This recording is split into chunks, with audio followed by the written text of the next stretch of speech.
मद्दूर से एक बड़ी और अहम खबर। वज़ीर आला सिद्धरामैया ने इतवार के रोज़ मद्दूर में एक शानदार तकरीब के दौरान 1146 करोड़ रुपए के तरक्याती मंसूबों का इफ्तिताह और संग बुनियाद रखा। इस मौके पर नायब वज़ीर आला DK शिव कुमार, रियासती काबिना के कई उज़रा और मकामी लीडरान भी उनके साथ मौजूद थे। सिद्धरामैया ने अपनी तकरीर में ज़िला मंडिया के अवाम को शुक्रगुजार और खुश अखलाक करार देते हुए मद्दूर के MLA उदय कुमार की काविशों को खूब सराहा।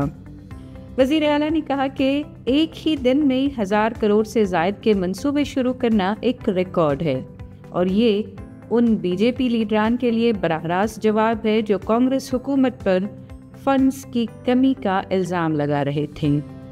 इन मंसूबों में कुछ खास ऐलानात शामिल हैं, जैसे कि मंडिया शहर में 100 फीट चौड़ी सड़क की मंजूरी जो आवाम की देरी न मान थी। कावेरी डेवलपमेंट कॉरपोरेशन की जानिब से सिर्फ 2 साल में 560 करोड़ के काम मुकम्मल करना। मंडिया शुगर फैक्ट्री की बहाली, बिजली के वाजिबात की अदायगी और 52 करोड़ का जदीद कैरी पैकेज। दूध के ताजिरों को फी लीटर 5 रुपए की इमदाद। मंडिया में ज़री यूनिवर्सिटी के क़याम को मुकम्मल हुकूमती सरपरस्ती हासिल है। वज़ीर आला ने मज़ीद कहा कि रियासत में नाफिज 5 गारंटी स्कीम्स ने अवाम की क़ुव्वत ख़रीद में इजाफा किया है और आज कर्नाटक मुल्क में फ़ी कस आमदनी के लिहाज से सरे फहरिस्त रियासत बन चुकी है। इस अवामी जलसे में बड़ी तादाद में मकामी लोग, पार्टी कारकुनान और स्कीमों के मुस्तफ़ीदीन शरीक हुए, जिससे कांग्रेस हुकूमत के तरक्याती एजेंडे पर अवामी एतमाद का इज़हार साफ ज़ाहिर होता है। ಬಂಧುಗಳೇ, ಈ ಮದ್ದೂರು ದೊಡ್ಡ ಇತಿಹಾಸ ಇದೆ. ಹಿಂದೆ ಬ್ರಿಟಿಷರವರ ಕಾಲದಿಂದ ಕೂಡ SM ಕೃಷ್ಣರವರ ತಂದೆ ಮಲ್ಲಯ್ಯನವರು ಮೈಸೂರು ಆಳ್ವಿಕೆಯಲ್ಲಿ ಪ್ರಜಾಪ್ರತಿನಿಧಿಯಾಗಿ ಕೆಲಸವನ್ನು ಮಾಡಿದ್ದ ಇತಿಹಾಸ. ಇಲ್ಲಿ ಏನು ನಮ್ಮ ಸೌಧ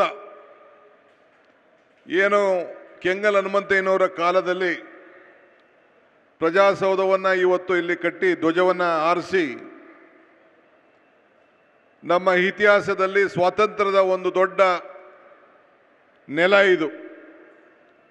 ಈ ನೆಲದಲ್ಲಿ ಯಾವಾಗಲೂ ಕೂಡ ಅನೇಕ ಸಂದರ್ಭದಲ್ಲಿ ನಾವೆಲ್ಲ ಬಂದು ಇಲ್ಲಿ ಸ್ಮರಿಸ್ಕೊಂಡು ಈ ದೇಶದ ಇತಿಹಾಸವನ್ನು ನಾವೆಲ್ಲ ಸ್ಮರಿಸ್ಕೊಳ್ತಾ ಇದ್ದೇವೆ. ಕಾಂಗ್ರೆಸ್ಗೆ ಒಂದು ದೊಡ್ಡ ಶಕ್ತಿಯಾದಂತಹ ಸ್ಥಳ ಇದು. ಹಿಂದೆ ಕಾಂಗ್ರೆಸ್ ಈ ದೇಶದ ಅನೇಕ ನಾಯಕರುಗಳು ಈ ಜಿಲ್ಲೆಯಿಂದ ಬಂದು ಹೋಗಿ ಬೆಳೆದು ಈ ಜಿಲ್ಲೆಗೆ ಶಕ್ತಿಯನ್ನು ಕೊಟ್ಟದ್ದನ್ನು ನಾವು ಯಾರು ಕೂಡ ಮರೆಯಲಿಕ್ಕೆ ಸಾಧ್ಯ ಇಲ್ಲ.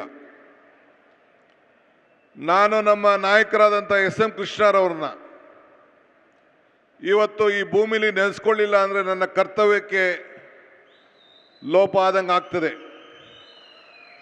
SM ಕೃಷ್ಣರವರು ಕಾಂಗ್ರೆಸ್ ಪಕ್ಷದ ಅಧ್ಯಕ್ಷರಾಗಿ, ರಾಜ್ಯದ ಮುಖ್ಯಮಂತ್ರಿಯಾಗಿ, ಕೇಂದ್ರ ಸಚಿವರಾಗಿ, ಗವರ್ನರ್ ಆಗಿ ಈ ಜಿಲ್ಲೆಗೆ, ಈ ರಾಜ್ಯಕ್ಕೆ, ಈ ತಾಲೂಕಿನ ಭೂಮಿಗೆ ಮೆರುಗನ್ನು ಕೊಟ್ಟಿರೋದನ್ನು ನಾವು ಯಾರು ಕೂಡ ಮರೆಯಲಿಕ್ಕೆ ಸಾಧ್ಯ ಇಲ್ಲ. ಇತಿಹಾಸ ಮರ್ತವನು ಇತಿಹಾಸವನ್ನು ಸೃಷ್ಟಿ ಮಾಡಲಿಕ್ಕೆ ಸಾಧ್ಯ ಇಲ್ಲ ಅಂತೇಳಿ ಬಾಬಾ ಸಾಹೇಬ್ ಅಂಬೇಡ್ಕರ್ ಅವರು ಹೇಳಿದ್ದಾರೆ. ಹಂಗೆ ಈ ಜಿಲ್ಲೆಗೆ ನಾಲ್ವಡಿ ಕೃಷ್ಣರಾಜ ಒಡೆಯರವರು, ವಿಶ್ವೇಶ್ವರಯ್ಯನವರು, ಸಾವುಕಾರ ಚೆನ್ನೈನವರು, ಮಲ್ಲಯ್ಯನವರು ಈ ಜಿಲ್ಲೆಗೆ ಸ್ಥಾಪನೆ ಅಂತೇಳಿ ಕೂಡ ಇತಿಹಾಸ ಪುಟದಲ್ಲಿ ನಾನು ಓದಿದ್ದೇನೆ.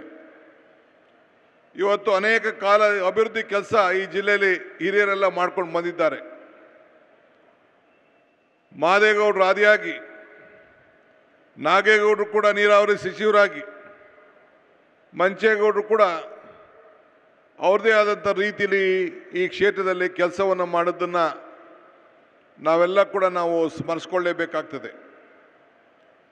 ಇವತ್ತು ಮದ್ದೂರು ಹೆಸರು ಟಿಪ್ಪು ಸುಲ್ತಾನ್ ಕಾಲದಲ್ಲಿ ಇಲ್ಲಿ ಮದ್ದನ್ನು ತಯಾರು ಮಾಡ್ತಿದ್ರಂತೆ. ನಾನು ಇತಿಹಾಸ ಪುಟಕ್ಕೆ ಹೋಗಿದ್ದೆ. ಸಿಂಶಾ ನದಿಯ ಪಕ್ಕದಲ್ಲಿರುವಂಥ ಈ ಮದ್ದೂರು ತಂದೆ ಆದಂಥ ಇತಿಹಾಸ ಇದೆ. ಈ ಮದ್ದೂರು ಹೊಸ ಶತಮಾನದಲ್ಲಿ ನಾವು ಯಾವ ರೀತಿ ಅಭಿವೃದ್ಧಿ ಮಾಡಬೇಕು ಅಂಥೇಳಿ ಆಲೋಚನೆ ಮಾಡ್ತಿತ್ತು. ಹಿಂದೆ ಕೃಷ್ಣರವರು ಇಂಡಸ್ಟ್ರಿಯಲ್ ಮಿನಿಸ್ಟರ್ ಆಗಿದ್ದಾಗ ಈ ಭಾಗಕ್ಕೆ ಒಂದು ಕೈಗಾರಿಕಾ ಪ್ರದೇಶವನ್ನು ತಂದುಕೊಟ್ಟು ಸ್ಥಳೀಯರಿಗೆ ಅನೇಕ ಅಭಿವೃದ್ಧಿ ಉದ್ಯೋಗವನ್ನು ಸಿಗಬೇಕು ಅಂಥೇಳಿ ಇಲ್ಲಿ ಇಂಡಸ್ಟ್ರಿಯಲ್ ಯೂನಿಟ್ಗಳನ್ನು ಮಾಡಿ ಒಂದು ಎಸ್ಟೇಟನ್ನು ಅವತ್ತಿನ ಕಾಲದಲ್ಲೇ ಒಂದು 35-40 ವರ್ಷದಿಂದನೇ ಪ್ರಾರಂಭ ಮಾಡಿರೋದು ನಾವೆಲ್ಲ ಕೂಡ ಸ್ಮರಿಸ್ಕೊಳ್ಬೇಕಾಗ್ತದೆ. ಇವತ್ತು ನಾವೆಲ್ಲ ಸೇರಿ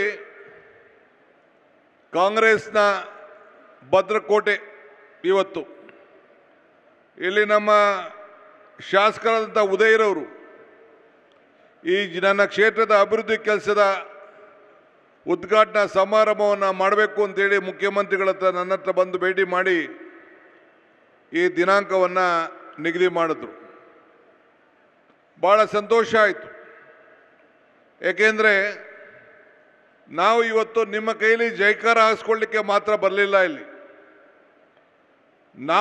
ನೀವು ಈ ಜಿಲ್ಲೆಯಲ್ಲಿ 7 ಜನ ಶಾಸಕರ ಪೈಕಿ 6 ಜನ ಶಾಸಕರನ್ನು ಕೊಟ್ಟು ಮದ್ದೂರಿನಲ್ಲಿ ನಮ್ಮ ಉದಯರವ್ರನ್ನ ಅತಿ ಹೆಚ್ಚು ಮತದಿಂದ ಗೆಲ್ಲಿಸಿ ಇಡೀ ರಾಜ್ಯಕ್ಕೆ ಒಂದು ದೊಡ್ಡ ಶಕ್ತಿಯನ್ನು ತುಂಬಿದ್ದೀರಿ. ಇದನ್ನು ನಾವು ಯಾರು ಕೂಡ ಮರೆಯಲಿಕ್ಕೆ ಸಾಧ್ಯ ಇಲ್ಲ. ಆ ದೃಷ್ಟಿಯಿಂದ ನಿಮ್ಮ ಋಣವನ್ನು ತೀರಿಸಬೇಕಾದ್ದು ನಮ್ಮೆಲ್ಲರ ಕರ್ತವ್ಯ. ಈ ನಿಟ್ಟಿನಲ್ಲಿ ಇವತ್ತು ನಾವೆಲ್ಲ ಅನೇಕ ಯೋಜನೆಗಳನ್ನು ಇವತ್ತು 1,000ಕ್ಕೂ ಹೆಚ್ಚು ಕೋಟಿ ರೂಪಾಯಿ ಅನುದಾನವನ್ನು ನಿಮಗೆ ಕೊಟ್ಟು ನಿಮ್ಮ ಅಭಿವೃದ್ಧಿಗೋಸ್ಕರ ಕೆಲಸವನ್ನು ಮಾಡ್ತಾ ಇದ್ದೇವೆ, ನಿಮ್ಮ ಋಣವನ್ನು ತೀರಿಸ್ತಾ ಇದ್ದೇವೆ ಅಂತೇಳಿ ಹೇಳಲಿಕ್ಕೆ ಇಲ್ಲಿಗೆ ಬಂದಿದ್ದೇವೆ. ನೀರಾವರಿ ಇಲಾಖೆಯ ಒಂದು ಹೊಸ ಕಚೇರಿನೇ ಈಗ ನಾನು ಪ್ರಾರಂಭವನ್ನು ಮಾಡ್ತಾ ಇದ್ದೇನೆ. ಇದಲ್ಲದೆ 500ಕ್ಕೂ ಹೆಚ್ಚು ಕೋಟಿ ರೂಪಾಯಿಯನ್ನು ಮಳವಳ್ಳಿವರೆಗೂ ಕೂಡ ನೀರು ಹರಿದು ಹೋಗಬೇಕು ಅನ್ನೋ ದೃಷ್ಟಿಯಿಂದ ಈ ಮದ್ದೂರಿನ ಎಲ್ಲ ಕಾಲುವೆಗಳನ್ನು ಅಭಿವೃದ್ಧಿಯನ್ನು ಮಾಡಬೇಕು ಅನ್ನೋ ದೃಷ್ಟಿಯಿಂದ ಮುಖ್ಯಮಂತ್ರಿಗಳು ನಾನು ಇಬ್ಬರು ಸೇರಿ ಮಾತಾಡಿಕೊಂಡು ಸುಮಾರು 500 ಕೋಟಿ ರೂಪಾಯಿಯನ್ನು ನಮ್ಮ ಸರ್ಕಾರ ಬಂದ ಮೇಲೆ ಈ ತಾಲೂಕಿಗೆ ನಾವು ಕೊಟ್ಟಿದ್ದೇವೆ. ಇದು ಇತಿಹಾಸ.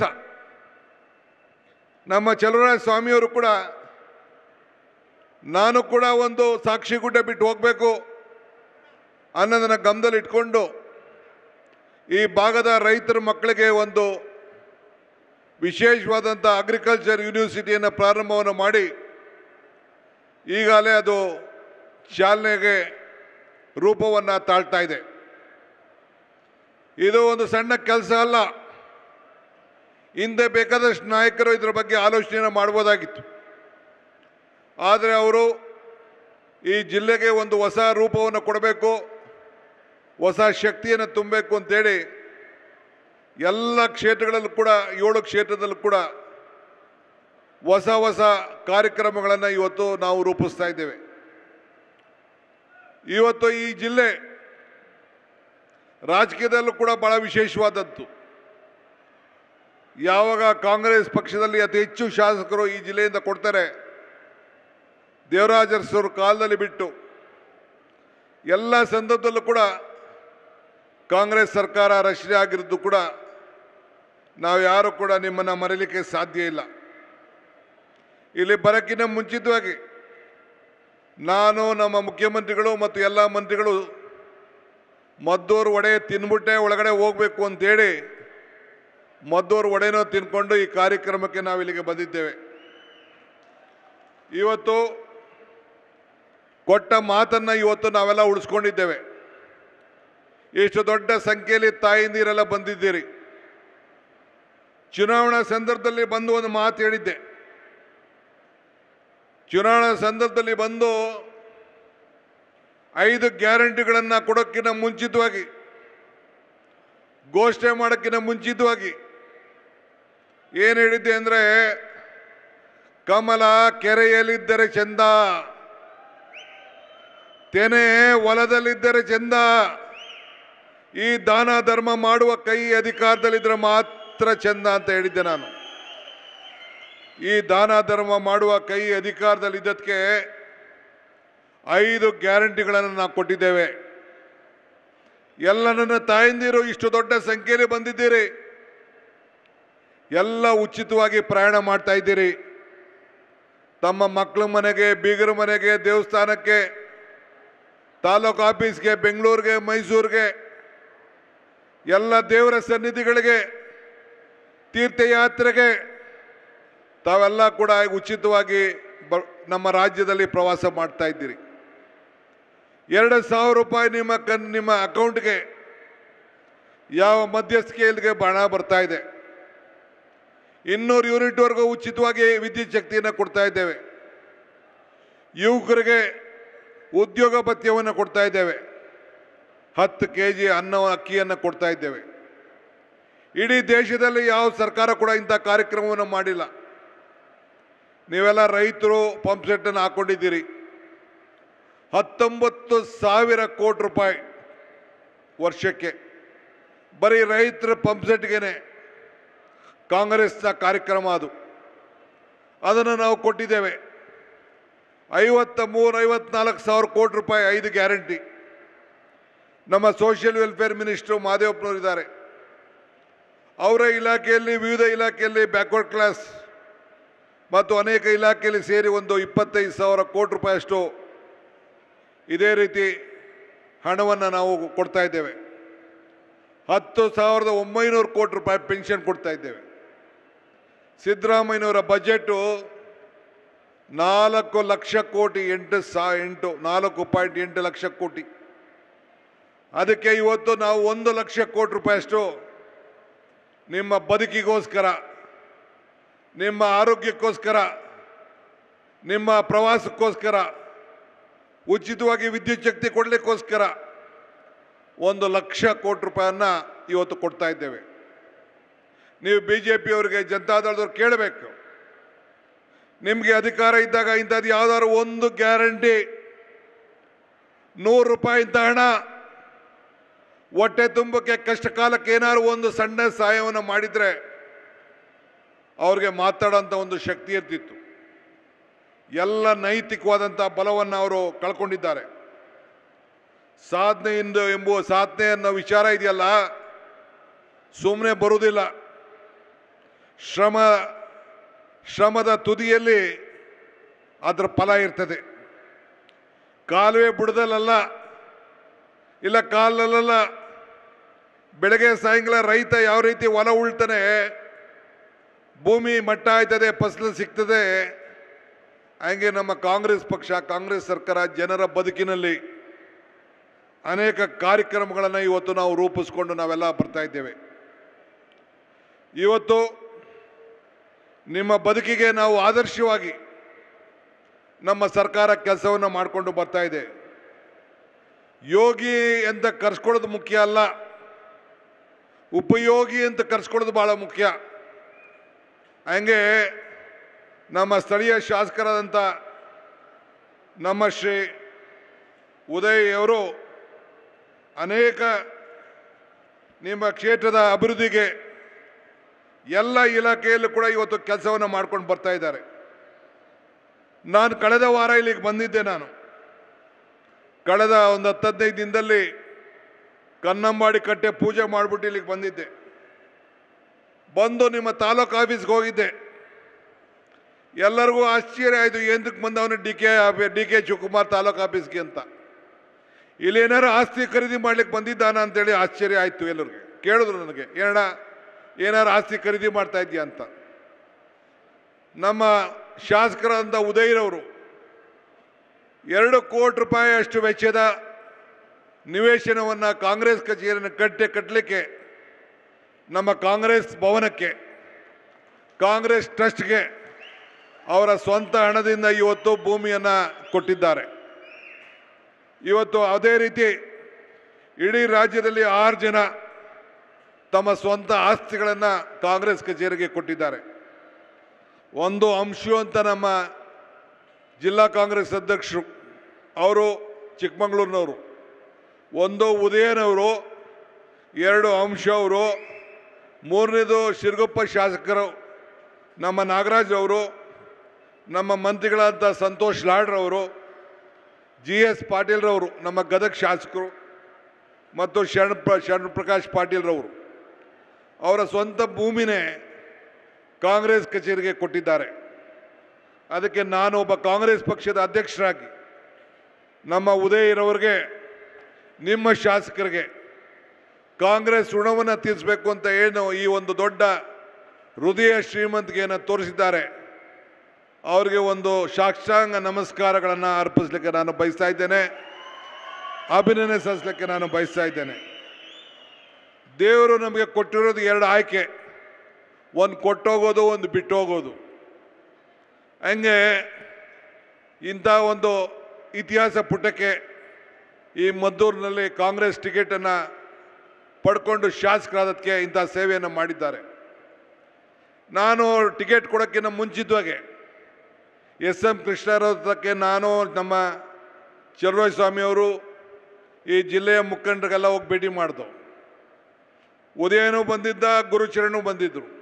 ಅವ್ರು ಕೇಳೋದು ನನಗೆ, ನಾನು ಇಷ್ಟು ಜನಕ್ಕೆ ಬಿ ಫಾರ್ಮ್ ಕೊಟ್ಟಿದ್ದೇನೆ, ಇವತ್ತು ನನ್ನ ಮನೆಗೆ ಒಂದು ಬಿ ಫಾರ್ಮ್ ಕೇಳ್ತಾ ಇದ್ದೀನಿ ಅಂತ ಮಾತನ್ನು ಕೇಳಿದ್ರು ಅವರು. ಆಯಿತು ಸರ್, ಯೋಚನೆ ಮಾಡ್ತೀವಿ ಅಂತೇಳಿ ನಾನು ಎದ್ದು ಬಂದೆ.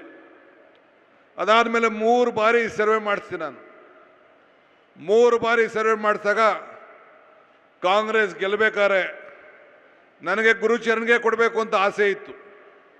ಆದರೆ 3 ಬಾರಿ ಸರ್ವೆ ಮಾಡಿದಾಗ ಜನರ ಅಭಿಪ್ರಾಯ ಉದಯ್ ಕಡ್ಲೂರಿಗೆ ಕೊಡಬೇಕು ಅನ್ನೋದು ಜನರ ಅಭಿಪ್ರಾಯ ಇತ್ತು.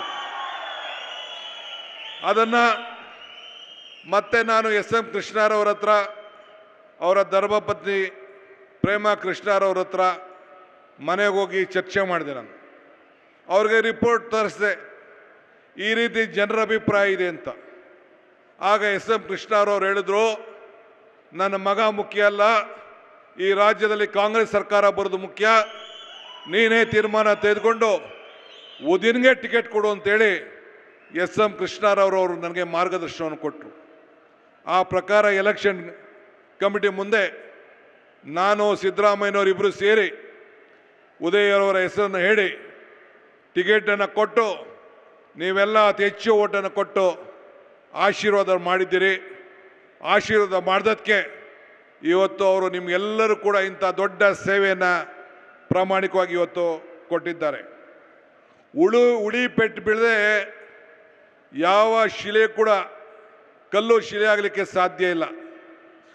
ಹಂಗೆ ನೇಗಿಲು ಉಳಿದೆ ಯಾವುದು ಭೂಮಿ ಕೂಡ ಮಟ್ಟ ಆಗಲಿಕ್ಕೆ ಸಾಧ್ಯ ಇಲ್ಲ.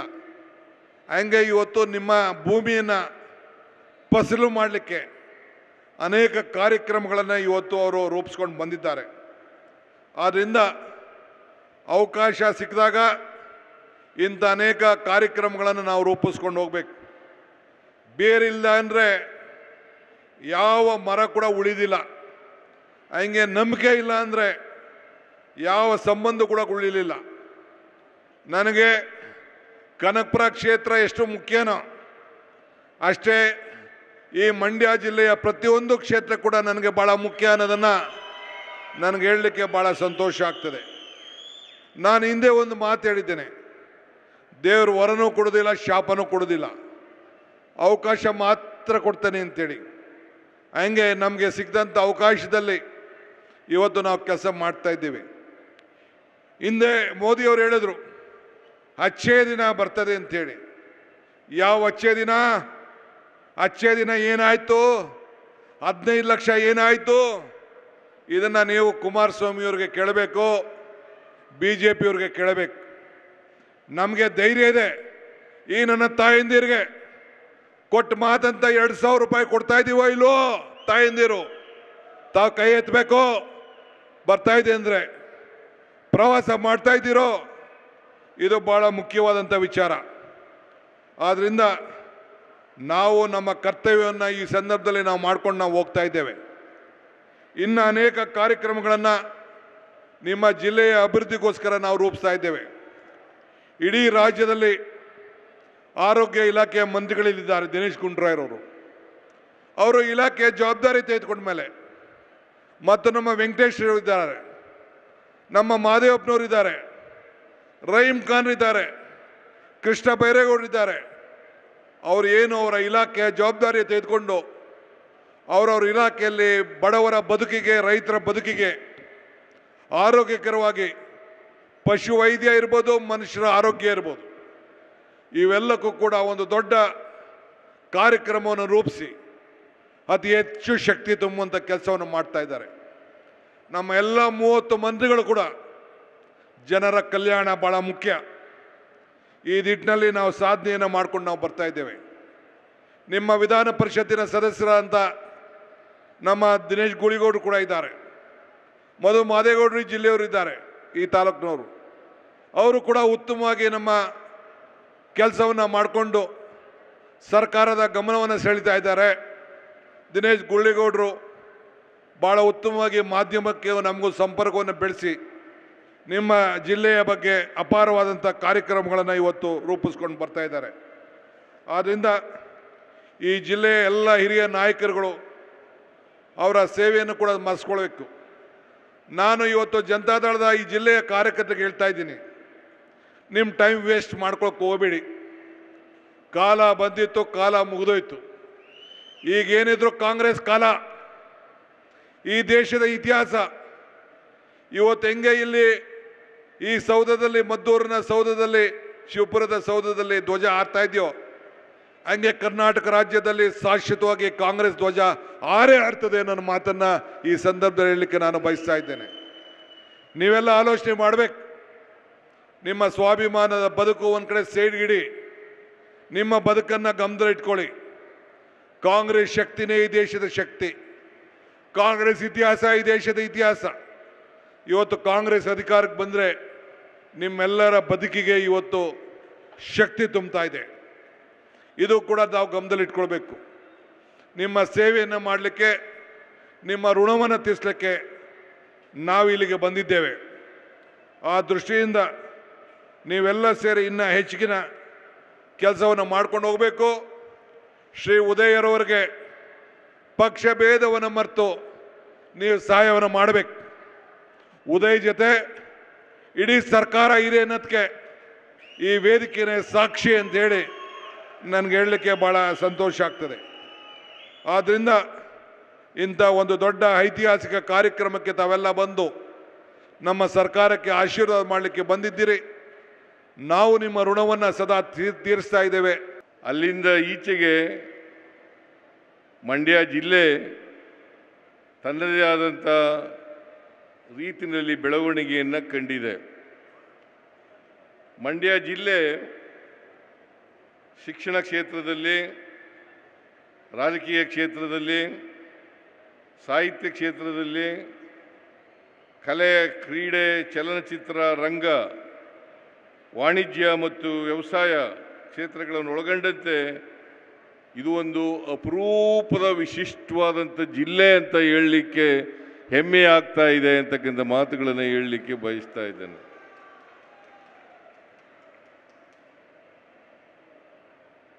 ಮಂಡ್ಯ ಜನರು ಸ್ವಲ್ಪ ಒರಟು ಸ್ವಭಾವದವರು, ಆದರೆ ಮನುಷ್ಯ ಮಾತ್ರ ಭಾಳ ಒಳ್ಳೆ ಮನುಷ್ಯ ಇರ್ತಕ್ಕಂಥ ಜನ ಮಂಡ್ಯದವರು ಅಂತಕ್ಕಂಥದ್ದು ಮಾತುಗಳನ್ನು ಹೇಳಲಿಕ್ಕೆ ಇದ್ದೇನೆ.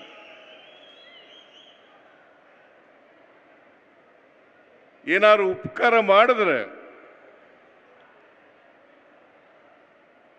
ಆ ಉಪಕಾರ ಸ್ಮರಣೆ ಇರ್ತಕ್ಕಂಥ ಜನ ಮಂಡ್ಯದವರು ಅಂತಕ್ಕಂಥ ಮಾತುಗಳನ್ನು ಹೇಳಲಿಕ್ಕೆ ಬಯಸ್ತಾ ಇದ್ದೇನೆ. ಇವತ್ತು ಮದ್ದೂರಿನಲ್ಲಿ 1,146 ಕೋಟಿ 72 ಲಕ್ಷ ರೂಪಾಯಿಗಳ ಅಭಿವೃದ್ಧಿ ಕಾರ್ಯಕ್ರಮಗಳಿಗೆ ಚಾಲನೆಯನ್ನು ಕೊಡ್ತಾ ಇದ್ದೇವೆ. ಶಂಕುಸ್ಥಾಪನೆ, ಉದ್ಘಾಟನೆ ಕಾರ್ಯಕ್ರಮ ನಡೀತಾ ಇದೆ. ಇಷ್ಟೊಂದು 1,000ಕ್ಕೂ ಹೆಚ್ಚು ಅಭಿವೃದ್ಧಿ ಕಾರ್ಯಕ್ರಮಗಳು ನಡೀತಾ ಇದ್ದಾವೆ ಅಂತಂದರೆ ಇದಕ್ಕೆ ಕಾರಣಕರ್ತರು ಯಾರು ಗೊತ್ತಾ? ನಿಮ್ಮ ಶಾಸಕರಾದಂಥ ಉದಯ ಅವರು ಅಂತಕ್ಕಂಥ ಮಾತುಗಳನ್ನು ಹೇಳಲಿಕ್ಕೆ ಬಯಸ್ತಾ ಇದ್ದೇನೆ. ನಾನು ಯಾಕೆ ಈ ಮಾತನ್ನು ಹೇಳ್ತಾ ಇದ್ದೀನಿ ಅಂತಂದರೆ, ಭಾರತೀಯ ಜನತಾ ಪಕ್ಷದವರು ಸುಳ್ಳು ಆರೋಪಗಳನ್ನು ಮಾಡ್ತಾರೆ. ಸಿದ್ದರಾಮಯ್ಯನವರ ಸರ್ಕಾರದಲ್ಲಿ ದುಡ್ಡಿಲ್ಲ,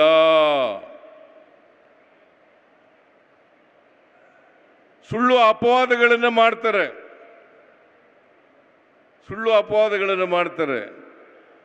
ಆದರೆ ಅವರು ರಾಜಕೀಯವಾಗಿ ಮಾಡ್ತಾ ಇದ್ದಾರೆ ಹೊರತು ಸತ್ಯವನ್ನು ಜನರಿಗೆ ಹೇಳ್ತಕ್ಕಂಥ ಪ್ರಯತ್ನವನ್ನು ಮಾಡ್ತಾ ಇಲ್ಲ. ದುಡ್ಡಿಲ್ಲ ಅಂತಂದರೆ ಸರ್ಕಾರದಲ್ಲಿ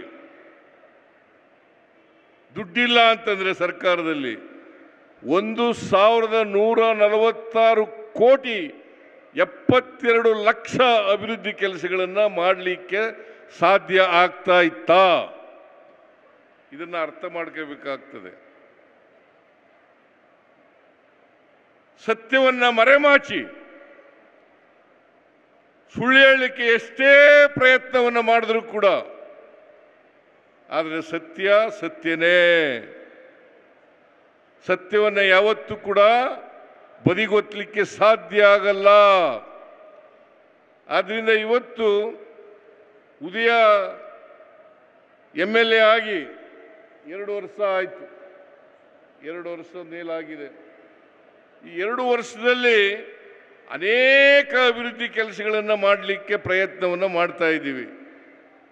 ಬರೀ ಕಾವೇರಿ ಅಭಿವೃದ್ಧಿ ನಿಗಮ ಇದೆಯಲ್ಲ, ಕಾವೇರಿ ಅಭಿವೃದ್ಧಿ ನಿಗಮ, ಅದು ಒಂದರಿಂದಲೇ 2 ವರ್ಷದಲ್ಲಿ 565 ಕೋಟಿ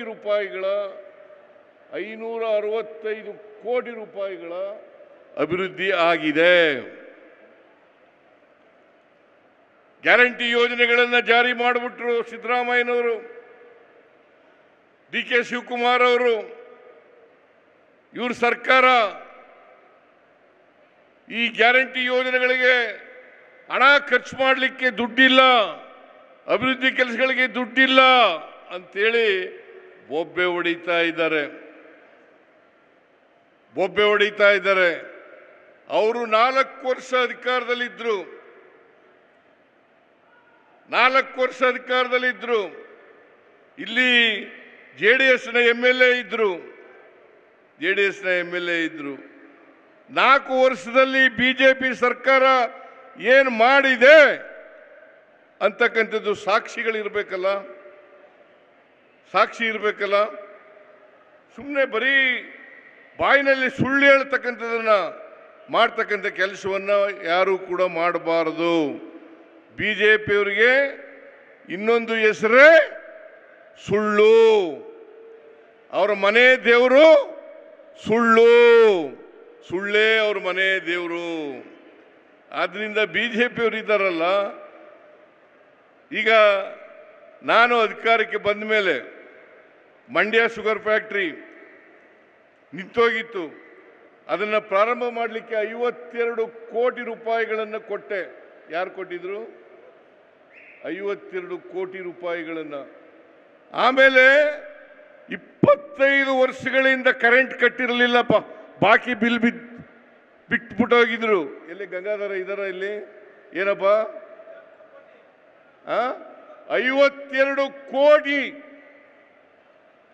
52 ಕೋಟಿ ರೂಪಾಯಿಗಳನ್ನು ಮನ್ನಾ ಮಾಡಿದ್ರು. ಯಾವುದಾದ್ರೂ ಸರ್ಕಾರ ಇದ್ರೆ ಅದು ಉದಯ್ ಅವರ ಸರ್ಕಾರ, ಕಾಂಗ್ರೆಸ್ ಸರ್ಕಾರ ಮತ್ತು ನಮ್ಮ ಸರ್ಕಾರ ಅಂತಕ್ಕಂಥ ಮಾತುಗಳನ್ನು ಹೇಳಲಿಕ್ಕೆ ಬಯಸ್ತಾ ಇದ್ದೇನೆ. ಬಹಳ ಜನ ಮಂಡ್ಯದವರು ಇದ್ರು, JDSನವರು ಇದ್ರು, BJPಯವರು ಇದ್ರು. ಮಂಡ್ಯದಲ್ಲಿ ಒಂದು ಕೃಷಿ ಕಾಲೇಜನ್ನು ಪ್ರಾರಂಭ ಮಾಡಲಿಕ್ಕೆ ಅವಕಾಶ ಮಾಡಿಕೊಟ್ಟವರು ಯಾರು? ನಿರ್ಣಯ ಮಾಡಿದವರು ಯಾರು? ಎಷ್ಟು ವರ್ಷದಿಂದ ಇತ್ತು ಫಾರಂ? ಇಲ್ಲಿ ಅಗ್ರಿಕಲ್ಚರ್ ಫಾರಂ ಎಷ್ಟು ವರ್ಷದಿಂದ ಇತ್ತು? ಬಹಳ ವರ್ಷಗಳಿಂದ ಇತ್ತು. ಯಾಕೆ ಮಾಡಿರಲಿಲ್ಲ ಬೇರೆಯವರು ಯಾಕೆ ಅಗ್ರಿಕಲ್ಚರ್ ಕಾಲೇಜನ್ನು ಮಾಡಲಿಲ್ಲ? ಮಂಡ್ಯ ಕೃಷಿಗೆ ಹೆಸರುವಾಸಿಯಾಗಿದ್ದಂಥ ಜಿಲ್ಲೆ. ಮಂಡ್ಯದಲ್ಲಿ ಕೃಷಿ ಕಾಲೇಜ್ ಆಗಬೇಕು. ಅದಕ್ಕೋಸ್ಕರ 25 ಕೋಟಿ ರೂಪಾಯಿಗಳನ್ನು ಮಂಜೂರು ಮಾಡಿದ್ದೇವೆ ಈ ವರ್ಷ. ಅದು ಪ್ರಾರಂಭದಲ್ಲಿ ಇಟ್ಟಿರ್ತಕ್ಕಂಥ ಹಣ ಮುಂದೆ ಅಗ್ರಿಕಲ್ಚರ್ ಕಾಲೇಜ್, ಕೃಷಿ ಕಾಲೇಜನ್ನು ಮಾಡಲಿಕ್ಕೆ ಎಷ್ಟು ಹಣ ಆಗ್ತದೆ ಅಷ್ಟು ಹಣವನ್ನು ನಮ್ಮ ಸರ್ಕಾರ ಕೊಡ್ತದೆ ಅಂತಕ್ಕಂಥ ಮಾತುಗಳನ್ನು ಹೇಳಲಿಕ್ಕೆ ಬಯಸ್ತಾ ಇದ್ದೇನೆ. ಇವತ್ತು ಹಾಲು ಉತ್ಪಾದಕರ ಸಹಕಾರ ಸಂಘ ಎಷ್ಟು 12 ಲಕ್ಷನ 12 ಲಕ್ಷ ಒಂದು ದಿನಕ್ಕೆ ಹಾಲು ಉತ್ಪಾದನೆ ಆಗ್ತದೆ. 5 ರೂಪಾಯಿ ಕೊಟ್ಟವ್ರು ಯಾರು? ಯಾರ್ರೀ? ರಾಮ್ ಪ್ರಸಾದ್.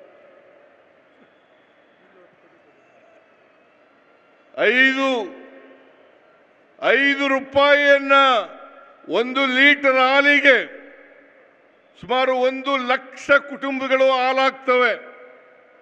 1 ಲಕ್ಷ ಕುಟುಂಬಗಳು ಹಾಲಾಗ್ತವೆ. ಅದಕ್ಕೆ 5 ರೂಪಾಯಿ ಪಶುಸಂಗೋಪನಾ ಸಚಿವರು ಇಲ್ಲೇ ಇದ್ದಾರೆ. 5 ರೂಪಾಯಿ ಕೊಟ್ಟವರು ಇದೇ ಸಿದ್ದರಾಮಯ್ಯ ಕಾಂಗ್ರೆಸ್ ಸರ್ಕಾರ ಅಂತಕ್ಕಂಥದನ್ನ ಮರೀಲಿಕ್ಕೆ ಸಾಧ್ಯ ಇಲ್ಲ.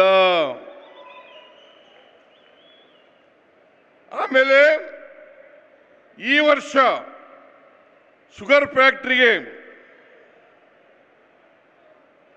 ಈಗ 10 ಕೋಟಿ ರೂಪಾಯಿಗಳನ್ನು ಕೊಟ್ಟಿದ್ದೇವೆ. ಸುಮಾರು 112 ಕೋಟಿ ರೂಪಾಯಿಗಳನ್ನು ಶುಗರ್ ಫ್ಯಾಕ್ಟರಿಗೆ ಕೊಟ್ಟಿರ್ತಕ್ಕಂಥ ಯಾವುದಾದ್ರೂ ಸರ್ಕಾರ ಇದ್ರೆ ಅದು ನಮ್ಮ ಸರ್ಕಾರ ಅಂತಕ್ಕಂಥ ಮಾತುಗಳನ್ನು ಹೇಳಲಿಕ್ಕೆ ಬಯಸ್ತಾ ಇದ್ದೇನೆ. ನಾನು ಯಾವಾಗ ಅಧಿಕಾರಕ್ಕೆ ಬಂದಿದ್ದೀನಿ, ನಮ್ಮ ಪಕ್ಷ ಅಧಿಕಾರಕ್ಕೆ ಬಂದಿದೆ 2013ರಿಂದ 2018ರವರೆಗೆ ನಾನು ಮುಖ್ಯಮಂತ್ರಿಯಾಗಿದ್ದೆ. ಮತ್ತೆ 2023ರಿಂದ ಮುಖ್ಯಮಂತ್ರಿ ಆಗಿದ್ದೇನೆ. ಎರಡೂ ಅವಧಿನಲ್ಲಿ ಬಡವರ ಪರ, ದಲಿತರ ಪರ, ಹಿಂದುಳಿದವರ ಪರ, ಅಲ್ಪಸಂಖ್ಯಾತರ ಪರ, ಮಹಿಳೆಯರ ಪರ ಮತ್ತೆ ಕಾರ್ಮಿಕರ ಪರವಾಗಿ ಅನೇಕ ಕಾರ್ಯಕ್ರಮಗಳನ್ನು ನಾವು ಕೊಟ್ಟಿದ್ದೀವಿ. ನಮ್ಮ ಉದ್ದೇಶ ಈ ಸಮಾಜದಲ್ಲಿರ್ತಕ್ಕಂಥ ಅಸಮಾನತೆಯನ್ನು ತೊಡೆದಾಕ್ಬೇಕು, ಜಾತಿ ವ್ಯವಸ್ಥೆ ಹೋಗ್ಬೇಕು, ವರ್ಗ ವ್ಯವಸ್ಥೆ ಹೋಗ್ಬೇಕು, ಸಮಾಜದಲ್ಲಿ ಎಲ್ಲರೂ ಕೂಡ ಸಮಾನ ಅವಕಾಶಗಳನ್ನು ಪಡ್ಕೊಳ್ತಕ್ಕಂಥ ವ್ಯವಸ್ಥೆ ನಿರ್ಮಾಣ ಆಗಬೇಕು ಅಂತಕ್ಕಂಥದ್ದು ನಮ್ಮ ಉದ್ದೇಶ. ಇದು ಬಾಬಾ ಸಾಹೇಬ್ ಅಂಬೇಡ್ಕರ್ ಅವರು ಕೊಟ್ಟಿರ್ತಕ್ಕಂಥ ಸಂವಿಧಾನದ ಉದ್ದೇಶ. ಈ ಉದ್ದೇಶವನ್ನು ಈಡೇರಿಸಲಿಕ್ಕೋಸ್ಕರವಾಗಿ ಅನೇಕ ಪ್ರಯತ್ನಗಳನ್ನು ನಾವು ಮಾಡ್ತಾ ಇದ್ದೇವೆ. ಅದಕ್ಕೋಸ್ಕರನೇ ಈ ಸಾರಿ ಅಧಿಕಾರಕ್ಕೆ ಬಂದ ಮೇಲೆ ನಾವು 5 ಗ್ಯಾರಂಟಿ ಯೋಜನೆಗಳನ್ನು ಜಾರಿಗೆ ಕೊಟ್ಟಿದ್ದೇವೆ. ಈ ಗ್ಯಾರಂಟಿ ಯೋಜನೆಗಳಿಗೆ ಒಟ್ಟು ಖರ್ಚಾಗ್ತಕ್ಕಂಥ ಹಣ ಸುಮಾರು 55,000 ಕೋಟಿ ರೂಪಾಯಿ. ಒಂದು ವರ್ಷಕ್ಕೆ 55,000 ಕೋಟಿ ರೂಪಾಯಿ. ಇದು ನೇರವಾಗಿ ಯಾರು ಫಲಾನುಭವಿಗಳಿದ್ದಾರೆ ಅವರ ಖಾತೆಗೆ ಜಮಾ ಆಗ್ತಕ್ಕಂಥದ್ದು. ಮಧ್ಯವರ್ತಿಗಳ ಹಾವಳಿ ಇಲ್ಲ. ಅವರ ಅಕೌಂಟ್ಗಳಿಗೆ ನೇರವಾಗಿ ಹಣ ಹೋಗ್ತಕ್ಕಂಥ ಕೆಲಸವನ್ನು ಮಾಡ್ತಾ ಇದ್ದೇವೆ. ಇದು ಹಿಂದೆ ಯಾವ ಸರ್ಕಾರನೂ ಕೂಡ ಮಾಡಿರಲಿಲ್ಲ. ನಾನು ಈಗ ಒಂದು 15 ದಿನಗಳ ಹಿಂದೆ 5,000 ಕೋಟಿ ಮಹಿಳೆಗೆ ಟಿಕೆಟ್ ಅನ್ನ ಕೊಟ್ಟೆ. ಅಂದರೆ 5,000ಕ್ಕೂ ಹೆಚ್ಚು ಮಹಿಳೆಯರು ಕರ್ನಾಟಕ ರಾಜ್ಯದಲ್ಲಿ, ಇಡೀ ರಾಜ್ಯದಲ್ಲಿ ಉಚಿತವಾಗಿ ಪ್ರಯಾಣ ಮಾಡಿದ್ದಾರೆ. ಇದರಿಂದ ಏನಾಗಿದೆ ಅಪ್ಪ ಅಂತಂದ್ರೆ ತಲಾ ಆದಾಯ ಜಾಸ್ತಿ ಆಗಿದೆ. ಇವತ್ತು ಈ ಕಾರ್ಯಕ್ರಮಗಳನ್ನು ನಾವು ಮಾಡಿದ ಮೇಲೆ ದೇಶದಲ್ಲೇ ತಲಾ ಆದಾಯ ಇಡೀ ದೇಶದಲ್ಲಿ ಕರ್ನಾಟಕ ರಾಜ್ಯ ನಂಬರ್ 1 ರಾಜ್ಯ. ಇಡೀ ದೇಶದಲ್ಲೇ ನಂಬರ್ 1 ರಾಜ್ಯ ತಲಾ ಆದಾಯದಲ್ಲಿ ಇವತ್ತು ಆಗಿದ್ರೆ ನಾವು ಕೊಟ್ಟಿರ್ತಕ್ಕಂಥ ಗ್ಯಾರಂಟಿ ಯೋಜನೆಗಳು. ಇದನ್ನ ಅರ್ಥ ಮಾಡ್ಕೋಬೇಕಾಗ್ತದೆ. ಕೊಂಡ್ಕೊಳ್ತಕ್ಕಂಥ ಶಕ್ತಿ ಜಾಸ್ತಿ ಆಯ್ತು. ಜೊತೆಗೆ ನಮ್ಮ ಈ ಶಕ್ತಿ ಯೋಜನೆಯಿಂದ ಮಹಿಳೆಯರಲ್ಲಿ ಉದ್ಯೋಗದ ದರ ಹೆಚ್ಚಾಗಿದೆ. ಬೆಂಗಳೂರಿನಲ್ಲಿ 23% ಹೆಚ್ಚಾಗಿದೆ. ಬೆಂಗಳೂರಿನಲ್ಲಿ 23%, ಹುಬ್ಳಿ ಧಾರವಾಡದಲ್ಲಿ 21% ಜಾಸ್ತಿ ಆಗಿದೆ. ಅದರಿಂದ ಒಂದು ಕಡೆ ತಲಾ ಆದಾಯ ಜಾಸ್ತಿ ಆಗಿದೆ, ಇನ್ನೊಂದು ಕಡೆ ಮಹಿಳೆಯರಲ್ಲಿ ಉದ್ಯೋಗ ಜಾಸ್ತಿ ಆಗಿದೆ. ಇದರಿಂದ ಸಮಾಜದಲ್ಲಿ ನಿರುದ್ಯೋಗದ ಸಮಸ್ಯೆಯನ್ನು ಬಗೆಹರಿಸಲಿಕ್ಕೆ, ಮಹಿಳೆಯರಿಗೆ ಶಕ್ತಿ ತುಂಬಲಿಕ್ಕೆ, ಅವರನ್ನು ಸ್ವಾವಲಂಬಿಗಳನ್ನಾಗಿ ಮಾಡಲಿಕ್ಕೆ ಸಹಾಯ ಆಗ್ತದೆ ಅಂತಕ್ಕಂಥ ಮಾತುಗಳು, ಇದರಿಂದ ಸಾಬೀತಾಗ್ತದೆ ಅಂತಕ್ಕಂಥ ಮಾತುಗಳನ್ನು ಹೇಳಲಿಕ್ಕೆ ಬಯಸ್ತಾ ಇದ್ದೇನೆ. ಅದರಿಂದ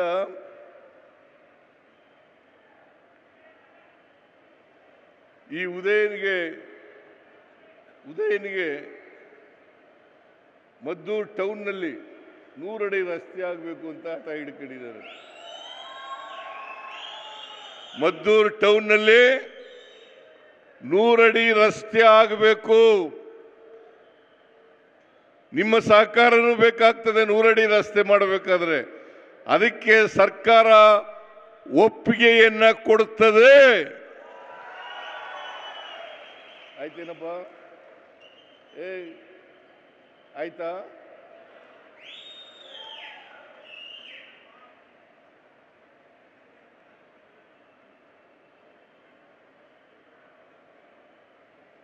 ಆದ್ರಿಂದ ಉದಯ ಹೆಚ್ಚು ಮಾತಾಡಲ್ಲ, ಕಡಿಮೆ ಮಾತು, ಆದರೆ ಒಳ್ಳೆ ಕೆಲಸಗಾರ.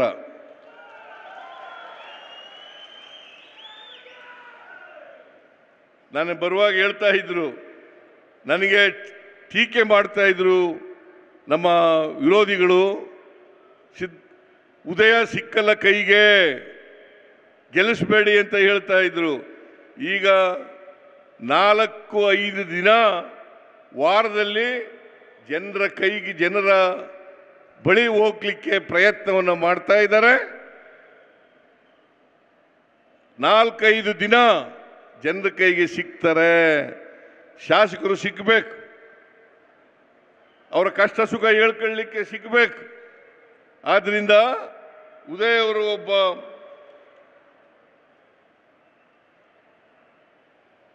ಒಳ್ಳೆ ಶಾಸಕರಾಗಿ ಹೊರಹೊಮ್ಮತಾ ಇದ್ದಾರೆ ಅಂತಕ್ಕಂಥ ಮಾತುಗಳನ್ನು ಹೇಳಲಿಕ್ಕೆ ಬಯಸ್ತಾ ಇದ್ದಾರೆ. ಕಳೆದ ಬಾರಿ ಅವರಿಗೆ ಆಶೀರ್ವಾದ ಮಾಡಿದ್ರಿ, ಅವರು ಶಾಸಕರಾಗಿ ಬಂದಿದ್ದಾರೆ. ಶಾಸಕರಾಗಿ ಅವರ ಜನಪ್ರತಿನಿಧಿಯಾಗಿ ಹೇಗೆ ಒಬ್ಬ ಒಳ್ಳೆ ಜನಪ್ರತಿನಿಧಿ ಆಗಲಿಕ್ಕೆ ಸಾಧ್ಯ ಆಗ್ತದೆ ಅಂತಕ್ಕಂಥದ್ದನ್ನು ಸಾಬೀತು ಮಾಡಿದ್ದಾರೆ. ಅದರಿಂದ 2028ರಲ್ಲೂ ಕೂಡ ಅವರೇ ಚುನಾವಣೆಗೆ ನಿಲ್ತಾರೆ. ಅವರನ್ನು ನೀವೆಲ್ಲರೂ ಕೂಡ ದೊಡ್ಡ ಬಹುಮತದಿಂದ ಗೆಲ್ಲಿಸ್ಕೊಡ್ಬೇಕು ಅಂತಕ್ಕಂಥ ಮಾತುಗಳನ್ನು ಹೇಳಲಿಕ್ಕೆ ಬಯಸ್ತಾ ಇದ್ದೇನೆ. ಅದರಿಂದ ಸಮಯ ಆಗಿದೆ. ಈ ಬಿಜೆಪಿಯವರು ಇದ್ದಾರಲ್ಲ ಸುಳ್ಳು ಅಪಪ್ರಚಾರ ಮಾಡೋದು. ಈಗ ಮತ್ತೆ ಚೆಲುವರಾಯ ಸ್ವಾಮಿ ಹೇಳಿದ್ರಲ್ಲ, ಚೆಲುವರಾಯ ಸ್ವಾಮಿ ಪ್ರಸ್ತಾಪ ಮಾಡಿದ್ರು, ಗೊಬ್ಬರದ ಅಭಾವ ಇಲ್ಲ, ಆದರೆ ಎಷ್ಟು ಗೊಬ್ಬರ ಬೇಕೋ ಅಷ್ಟು ಗೊಬ್ಬರನ ಕೇಂದ್ರ ಸರ್ಕಾರದಿಂದ ಕೊಡಲಿಕ್ಕೆ ಆಗಿಲ್ಲ. 6,70,000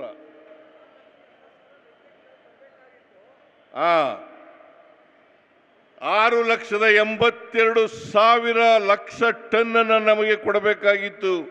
ಆದರೆ ಅವರು ಕೊಟ್ಟಿರ್ತಕ್ಕಂಥದ್ದು ಕೇಂದ್ರ ಸರ್ಕಾರ ಕೇವಲ 5,27,000 ಮೆಟ್ರಿಕ್ ಟನ್ ಗೊಬ್ಬರ. ನಾನು ಪತ್ರ ಬರೆದಿದ್ದೀನಿ ರೈತರಿಗೆ. ಈ ಸಾರಿ ಮಳೆ ಮುಂಗಾರು ಮಳೆ ಮೊದಲೇ ಬಿದ್ದುಬಿಟ್ಟಿದೆ, ಜಾಸ್ತಿ ಬಿತ್ತನೆ ಮಾಡಿದ್ದಾರೆ ರೈತರು, ಗೊಬ್ಬರ ಬೇಕಾಗ್ತದೆ, ಅದಕ್ಕೋಸ್ಕರ ಗೊಬ್ಬರ ಸರಬರಾಜು ಮಾಡಿ ಅಂತೇಳಿ ಅವರು ಪತ್ರ ಬರೆದಿದ್ದಾರೆ. ನಾನು ಪತ್ರ ಬರೆದಿದ್ದೀನಿ. ಅದಕ್ಕೋಸ್ಕರ ರಾಜಕೀಯವಾಗಿ ಉಪಯೋಗಿಸ್ಕೊಳ್ತಕ್ಕಂಥದ್ದು. ನಾವು ಈ ವಿಜೇಂದ್ರನಿಂದ ಪಾಠ ಕಲಿಬೇಕಾ? ಅವರಪ್ಪ ಯಡಿಯೂರಪ್ಪನವರು ಮುಖ್ಯಮಂತ್ರಿ ಆಗಿರುವಾಗ ಹಾವೇರಿನಲ್ಲಿ ಗೊಬ್ಬರ ಕೊಡಲಿಲ್ಲ, ಬೀಜ ಕೊಡಲಿಲ್ಲ ಅಂತೇಳಿ ಇಬ್ಬರು ರೈತರನ್ನ ಗೋಲಿಬಾರ್ ಮಾಡಿ ಸಾಯಿಸಿದ್ರು. ನಾಚಿಕೆ ಆಗಲ್ಲ ಇವರಿಗೆ? ಇಬ್ಬರು ರೈತರನ್ನ ಸಾಯಿಸಿದ್ರು. ಇವರು ರಾಜಕೀಯಕ್ಕೋಸ್ಕರ. ಮತ್ತೆ ಹರಿಯಾಣ, ಮಧ್ಯಪ್ರದೇಶದಲ್ಲಿ ಇವ್ರದೇ ಪಕ್ಷದ ಸರ್ಕಾರ ಇದೆ. ಹರಿಯಾಣ, ಮಧ್ಯಪ್ರದೇಶದಲ್ಲಿ ಅಲ್ಲಿ ಗೊಬ್ಬರ ಇಲ್ಲ, ಯೂರಿಯಾ ಇಲ್ಲ, DAP ಇಲ್ಲ. ನಾಚಿಕೆ ಆಗಲ್ಲ ನಿಮಗೆ? ಇದು ರಾಜ್ಯ ಸರ್ಕಾರ ತಯಾರು ಮಾಡೋದಲ್ಲ ಗೊಬ್ಬರನ, ಮತ್ತೆ ನಾವು ಕೊಡೋದಲ್ಲ ಗೊಬ್ಬರನ. ಕೇಂದ್ರ ಸರ್ಕಾರದಿಂದ ಕೊಟ್ಟರೆ ನಾವು ಕೊಡ್ತೀವಿ. ನಮ್ದು ಸರಬರಾಜು ಮಾಡೋದು ಅಷ್ಟೇನೆ. ಗೊಬ್ಬರ ತಯಾರು ಮಾಡೋರು, ಗೊಬ್ಬರ ಕೊಡೋರು ಕೇಂದ್ರ ಸರ್ಕಾರದವರು. ಅಷ್ಟು ಗೊತ್ತಾಗಲ್ಲ ಅವ್ರಿಗೆ. ಅದ್ರ ಬದಲು ಇಲ್ಲಿ ಚಳುವಳಿ ಮಾಡ್ತಾರಂತೆ. ಅದ್ರ ಬದಲು MP ಗಳಿಗೆಲ್ಲ ಪತ್ರ ಬರೆದಿದ್ದಾರೆ ಕೃಷಿ ಸಚಿವರು. MP ಗಳು ವಿಜೇಂದ್ರ ಅವರು, ಅಶೋಕ್ ಅವರು, ನಾರಾಯಣ ಸ್ವಾಮಿ ಅವರು, ಅವರೆಲ್ಲರೂ ಹೋಗ್ಲಿ, ನಡ್ಡಾ ಅವ್ರ ಹತ್ರ ಕೂತ್ಕೊಂಡು ಗೊಬ್ಬರ ಕೊಡಿಸ್ತಕ್ಕಂಥ ಕೆಲಸವನ್ನ ಮಾಡಲಿ. ನಾನು ಪತ್ರ ಬರೆದು 1 ವಾರದ ಮೇಲಾಯಿತು. ಇವತ್ತಿನವರೆಗೆ ಉತ್ತರ ಇಲ್ಲ, ಇವತ್ತಿನವರೆಗೆ ಗೊಬ್ಬರ ಕೊಟ್ಟಿಲ್ಲ. ಇದನ್ನ ಕೊಡಿಸ್ತಕ್ಕಂಥ ಕೆಲಸವನ್ನ ಮಾಡಿ ಅಂತ ಹೇಳಿ ನೀವು ಚಳುವಳಿ ಮಾಡೋದ್ರ ಬದಲು ರಾಜಕೀಯವಾಗಿ ನೀವು ಏನೇ ತಿಪ್ಪರ್ಲಾಗ ಹಾಕಿದ್ರು ಕೂಡ, ಏನೇ ರಾಜಕೀಯ ಬೂಟಾಟಿಕೆಗಳನ್ನು ಮಾಡಿದ್ರು ಕೂಡ, ಮುಂದಿನ 2028ರ ಚುನಾವಣೆಯಲ್ಲಿ ನಾವೇ ಗೆಲ್ಲೋದು ಅಂತಕ್ಕಂಥ ಮಾತುಗಳನ್ನು ಹೇಳಲಿಕ್ಕೆ ಬಯಸ್ತಾ ಇದ್ದೇನೆ.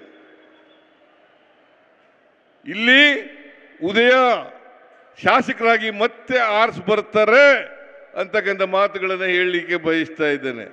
ಅದರಿಂದ 2028ರ ವಿಧಾನಸಭಾ ಚುನಾವಣೆಯಲ್ಲಿ ಐ ಡೋಂಟ್ ನೋ, ನನಗೆ ಗೊತ್ತಿಲ್ಲ ಪಾರ್ಲಿಮೆಂಟ್ನಲ್ಲಿ ಏನಾಯಿತು ಅಂತ ಗೊತ್ತಾಗ್ತಾ ಇಲ್ಲ ನನಗೆ. ಪಾರ್ಲಿಮೆಂಟ್ನಲ್ಲಿ ಕೇಂದ್ರದಲ್ಲಿ ಈಗ ಕುಮಾರಸ್ವಾಮಿಯವರು ಬಹಳ ಪ್ರಮುಖವಾದಂಥ ಇಲಾಖೆಯಲ್ಲಿ ಮಂತ್ರಿಯಾಗಿದ್ದಾರೆ. ಅವ್ರು ಕೊಡಿಸ್ಲಿ, ಗೊಬ್ಬರ ಕೊಡಿಸ್ಲಿ ಕರ್ನಾಟಕಕ್ಕೆ. ಮಂಡ್ಯಕ್ಕೆ ಗೊಬ್ಬರ ಇಲ್ಲ, ಹಾವೇರಿ ಗೊಬ್ಬರ ಇಲ್ಲ, ಗದಗ ಗೊಬ್ಬರ ಇಲ್ಲ, ದಾವಣಗೆರೆ ಗೊಬ್ಬರ ಇಲ್ಲ ಅಂತೇಳಿ ಕೊಡಿಸ್ಲಿ. ಅದನ್ನು ಬಿಟ್ಬಿಟ್ಟು ಚಳುವಳಿ ಮಾಡ್ತಾರಂತೆ. ನಿಮ್ಮ ಈ ನಾಟಕ ಭಾಳ ವರ್ಷ ನಡೆಯಲ್ಲ ಅಂತಕ್ಕಂಥ ಮಾತುಗಳನ್ನು ಹೇಳಿ ನಿಮಗೆ ಸಮಯ ಆಗಿರೋದ್ರಿಂದ ನಾನು ಹೆಚ್ಚು ಮಾತನಾಡಲಿಕ್ಕೆ ಹೋಗಲ್ಲ. ನಿಮ್ಮೆಲ್ಲರಿಗೂ ಅಭಿನಂದನೆಗಳನ್ನು ಸಲ್ಲಿಸಲಿಕ್ಕೆ ಬಯಸ್ತಾ ಇದ್ದೇನೆ.